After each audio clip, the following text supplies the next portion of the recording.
From the nation's capital, the Conservative Caucus presents Conservative Roundtable, an in-depth look at today's most important issues. Welcome to Conservative Roundtable. I'm Howard Phillips, chairman of the Conservative Caucus, which sponsors these broadcasts. Our guest for this broadcast is a distinguished American, a man I've been privileged to know for some time. Phil, I met you when I stood behind you in the receiving line waiting to shake the hand of President Richard Nixon. We were both running for Congress. The year was 1970, and President Nixon said to you, "Oh, hi, Phil. I see you're having more children." Yes. And then when he got to me, he said, "Well, what can I do for you in your campaign?" And I said, "Well, you can send in Vice President Agnew." And he said, "Agnew to Massachusetts?" And I said, "Yes. It'll get me some attention, which I very much need."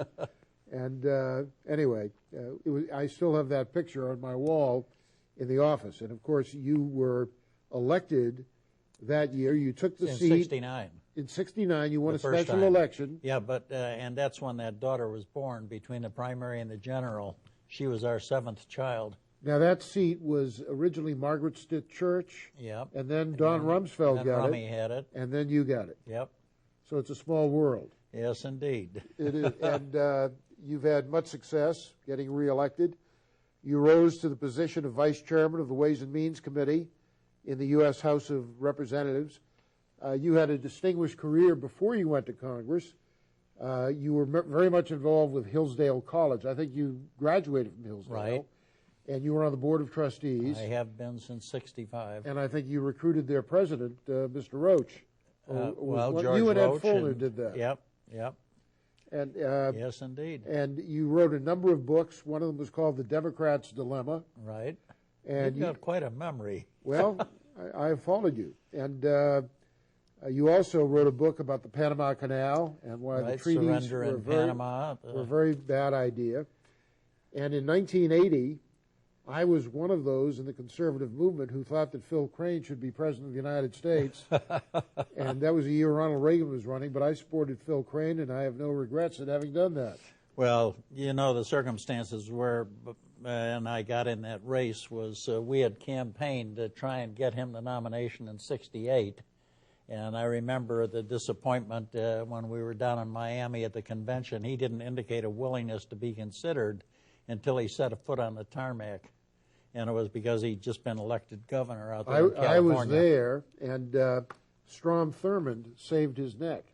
I was at a meeting of the Florida delegation where Strom Thurmond came in and persuaded them to go with Nixon rather than with Reagan.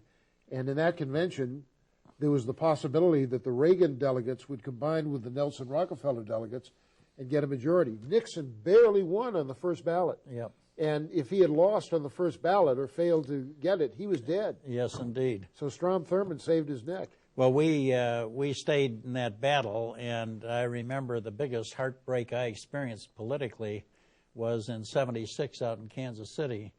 And Ronnie lost that by, 12 votes, wasn't it? And part of it was because John Sears failed to file a slate in key districts in Ohio, but there were other big mistakes. Yes, indeed there were. But at any rate, I was fearful that he was going to wait until late 79 and then have a public appearance meeting and say, "Well, Mommy and I have decided to retire to the ranch." And I figured that I had no name ID. There was no way we could do anything about it if he did that. And I wasn't tickled with the other candidates, and so that's why I announced early. Well, don't downgrade yourself. You're a worthy choice. Well, you took principled stands, and many people were enthusiastic about the prospect of a Phil Crane presidency. Well, I told Ronnie that after the New Hampshire primary that he had my total support and my supporters too, but that I had to stay on the ticket until we got through the Illinois primary, because after the candidate's name, who was running as a delegate, in parentheses was who he was going to vote for. And I said all those people that had Crane in parentheses after their name were going to take a bath, and I had an obligation to take a bath with them. Well, we got 2 delegates. Well, that's one more than John Connolly got. when he ran. You may recall Connolly Yes, had one right. delegate. So you doubled his total.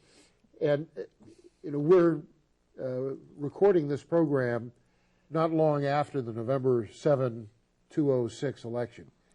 Looking back, not now being a member of Congress, having been out for one term, how would you assess the 2006 campaign? What did the Republicans do right?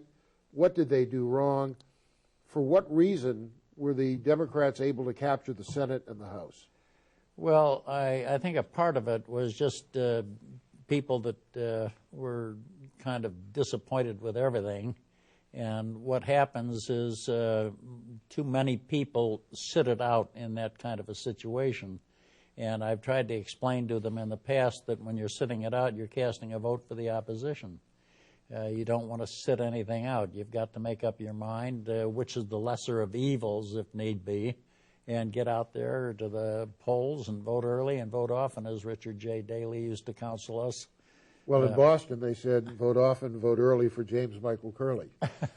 Well, it was something that was disappointing in that regard, but another disappointing part of it was I think the administration didn't really have the groundwork laid for a good Republican campaign. And unfortunately, we're dealing with a media that's overwhelmingly dominated by those people left of center that have a point of view. And speaking of that left of center, though, I brought a left of center piece here. And this was in the Washington Post on Thursday, November 2nd. And the Washington Post is hardly what you'd call a middle of the road, or, I mean, it is decidedly in the Democrats' camp historically. But they had a breakdown here in their business section about how President Bush's tax cuts affect taxpayers on average by income levels. And this is fascinating because if you're in the $10,000 to $20,000 income bracket, you got a 20%, over 20% tax reduction. That's very interesting because we're constantly told that the tax breaks only help the wealthy. Well, that's it. If you were in the $500,000 to $1 million income bracket, your tax cut was only 9%. So it was half for the people in the highest brackets of what it was for the people in the lowest brackets. And this, as I say, was published in the Washington Post. I hope they haven't fired the guy. Maybe they didn't read it. Yeah, they may not have. Phil, looking back at the election, what do you think the Republicans did wrong, and what could they have done differently? Well, it's hard to come up with an answer. One of the things that disappointed people, of course, was the absence of an answer to the problems over in Iraq and the casualties being reported on a daily basis, and we didn't seem to be making progress there and didn't seem to have a policy of how we're going to hopefully leave the country in better condition and get our troops home safely, which is still a question.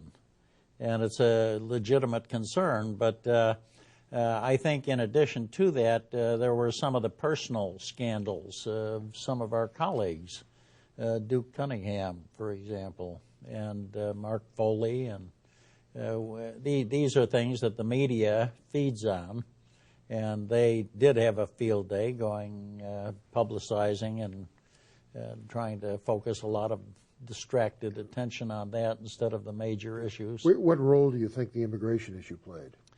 The immigration issue, I think, divided people. I don't think that there's a Democrat or a Republican side that you can define. And I think that coming up with some kind of bipartisan agreement as to what's the best way to address this by sitting down and meeting with Democrats is something that's in order, and we still haven't done that properly. I think the Republicans were badly hurt because in the area of spending, their performance was at variance with their image as the fiscally responsible party. Oh, yes, that too. Yeah, that's in fact been a major concern to me. We did manage to significantly cut the spending for this year below what was projected to be the deficit. And so it was only about half as bad as it was originally projected to be. But the fact that we're running deficits when we've got a Republican in the White House, we managed as a Republican-controlled Congress to produce, as you know, the budget surpluses. We were running surpluses for the first time. And Republicans made Bill Clinton look good by checking him on spending. Well, I was going to say, Bill Clinton didn't create those surpluses. No, he didn't. Those were Republicans in Congress. But he knew that you didn't want to go against that was a positive. And, we have to take a break here. We'll be back with Congressman Phil Crane right after these messages.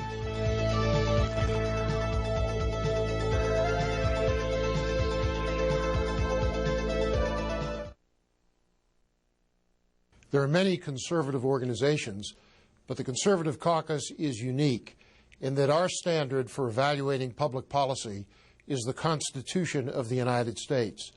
Our goal is to advocate policies which conform to what the Constitution stipulates and to oppose those which undermine the Constitution. It's clear that the federal government has only those powers which are provided in the Constitution, which were initially delegated by the states to the federal government or which were subsequently added by amendment. If we adhered to that principle, your taxes would be lower and your liberties would be more secure. The Conservative Caucus, www.conservativeusa.org or 703-938-9626. Here's how you can become a citizen lobbyist and influence how your representatives vote. Write a letter to your congressmen and senators. Speak out on a call-in talk radio program. Write a letter to the editor of your local newspaper and call the Conservative Caucus for more information at 703-938-9626. More than the entire population of Cincinnati. More than all the men and women in the Marine Corps. More than 4 times the number of unemployed auto workers. Since 1980, over 500,000 Americans who make clothing and home fashions have lost their jobs because we don't realize the impact of buying imported goods. So if you think looking for the Made in the USA label doesn't matter, next, it matters.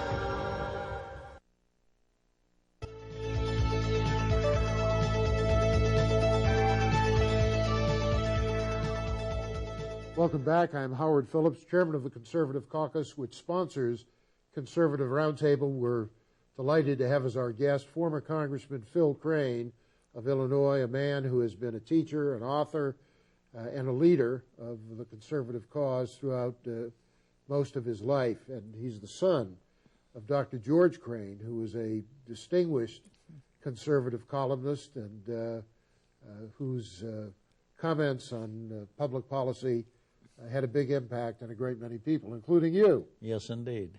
Yes, well, indeed. Here's a question, Phil. Is gridlock, are we going to have a gridlock with Democrats controlling both houses? And what effect will gridlock have on the course of public policy? Well, I think there's a possibility that the Democrats will have gridlock within their own ranks.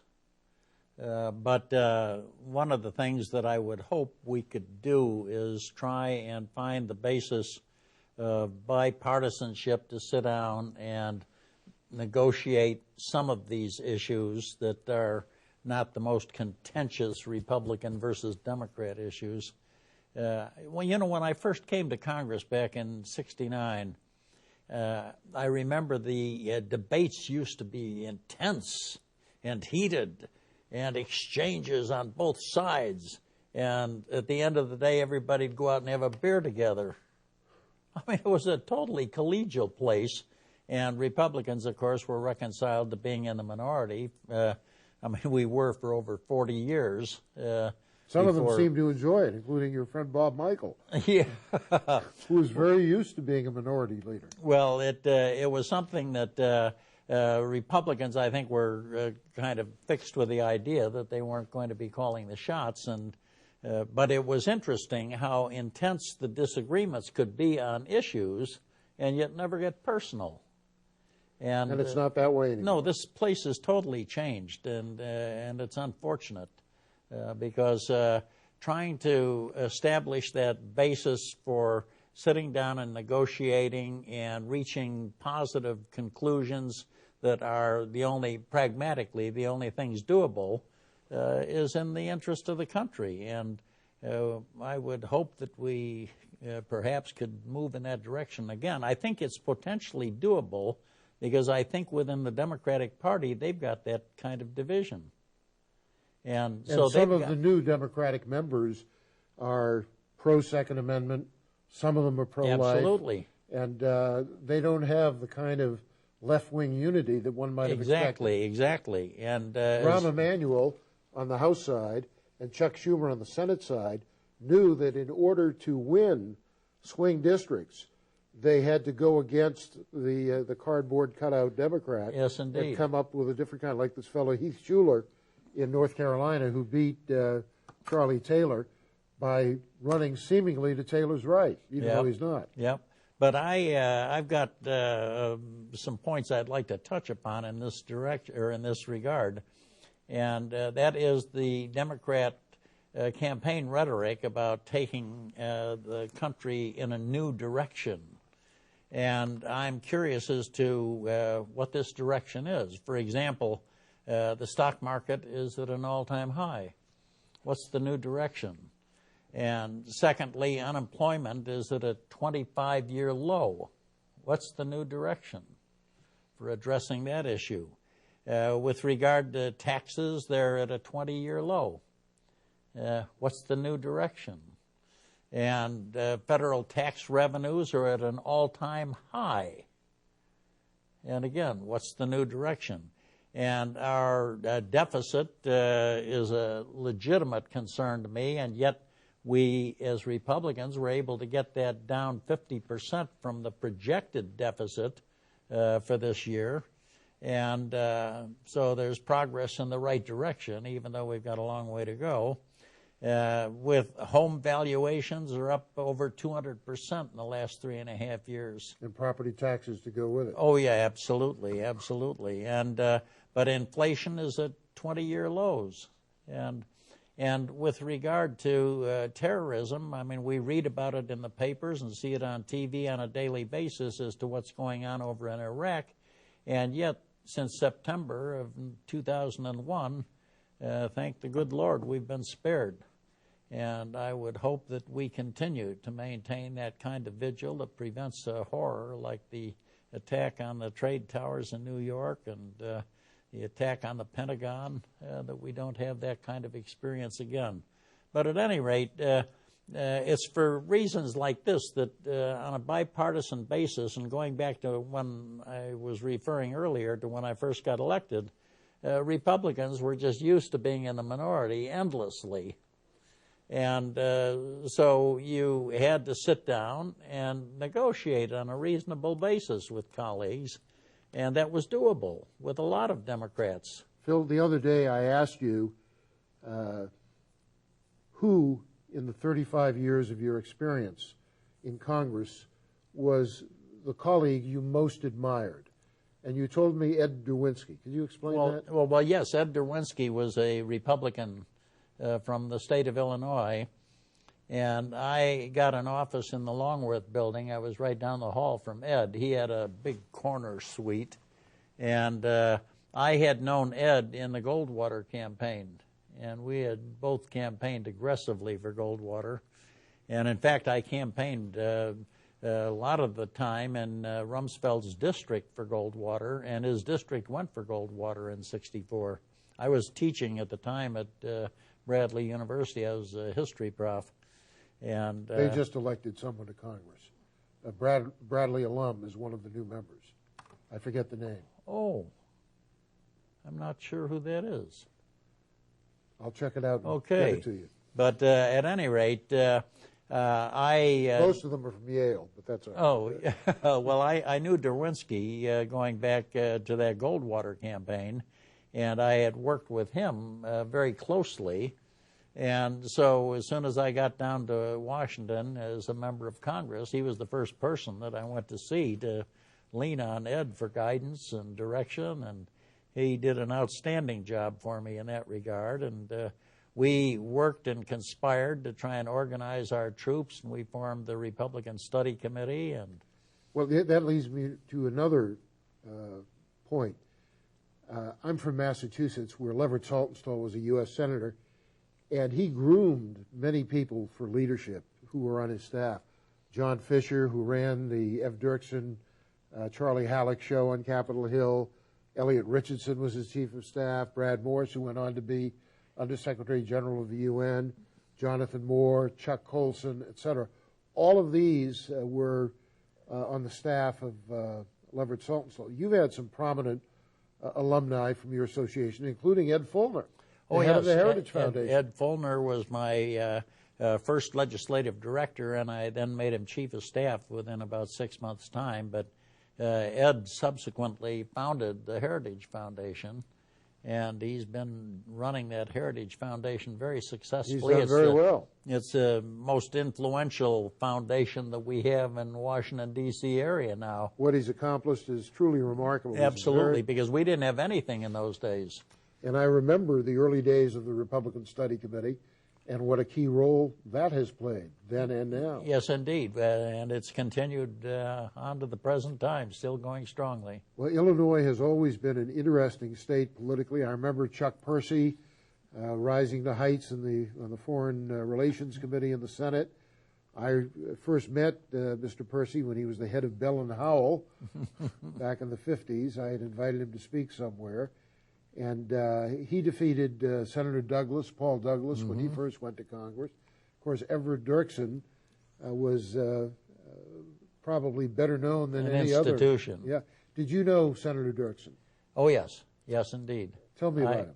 Well, I had met him campaigning going back into that 64 race, and I was truly impressed with him. He was an awesome man. He was one of those people who was principled, but in addition to that, he was very aggressively committed to his party. He was a charming man. I was a smoker at the time, and I staffed the Ray Bliss's Republican Coordinating Committee, which brought together governors, senators, presidential candidates, presidents, following the Goldwater defeat. And Dirksen would come up to me and said, "Howard, my doctor says I can't buy cigarettes anymore, but he didn't tell me I couldn't bum them from you. Give me a couple." True story. He was a charming guy, and of course he is the father-in-law of Howard Baker, a prominent Republican senator. We have to take a break here. When we come back, you're going to have 2 minutes of pure Phil Crane, when he's going to talk about whatever is on his mind. Please stay with us. I think you'll enjoy it.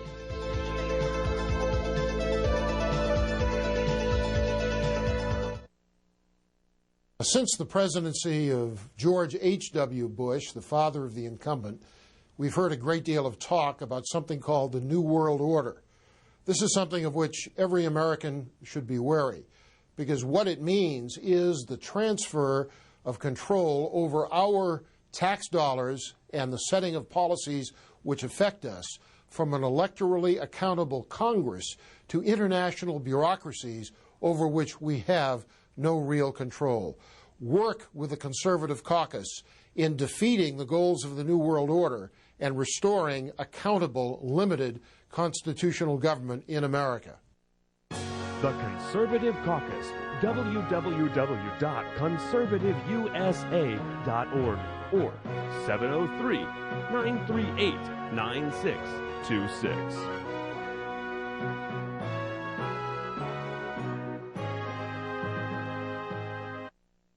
Find curious facts from America's past at loc.gov, the Library of Congress website. Welcome back. I'm Howard Phillips, chairman of the Conservative Caucus, which sponsors Conservative Roundtable. If you're interested in the kinds of personalities and issues that we discuss on Roundtable, I hope you'll check out the website of the Conservative Caucus to learn more about our work, www.conservativeusa.org. conservativecongressman.org. And if you check out the website, you'll be able to find our fax number and other information about the Conservative Caucus. Our mailing address is 450 Maple Avenue East, Vienna, Virginia, 22180, something like that. And if not, the mailman will find us anyway. We've been privileged to have as our guest Congressman Phil Crane. And Phil, we've discussed many things, and there are 100 other things we could talk about. You're very knowledgeable about a great many things, especially given your experience as Vice Chairman of the Ways and Means Committee. But let's talk politics. What do you see happening in 2008? Do you think there'll be changes in the control of the House or the Senate? Who among the Republicans being mentioned for the presidency, in your view, are likely to come close to or to win the nomination? We all know what's going on the Democratic side. Famous political commentator said the other day, everyone is waiting with bated breath to see if Hillary Clinton is going to throw her broom into the ring. Yeah. But we'll see. What about the Republicans? We have just about a minute. Well, Governor Romney, I think, is one that has to be considered a very high priority candidate. And we had some disappointing results in this last election of some people that were in line. But I don't know. I can't pick a Republican candidate for sure yet. There's no obvious choice. I don't as think there so. has been in previous Exactly. years. I mean, Goldwater was the obvious choice for conservatives. Right. Nixon was seen as a sure thing when he was and running. Ronnie. Reagan, et cetera. We've got to end it here, Phil. Thanks so much for taking the time to be with us. Oh, thank you, Howard. And it was a real pleasure. Hey, good to be with you And I'm grateful again. for your friendship over the years. Oh, that's Hang in there, eternal. Phil. God bless you. Thank you.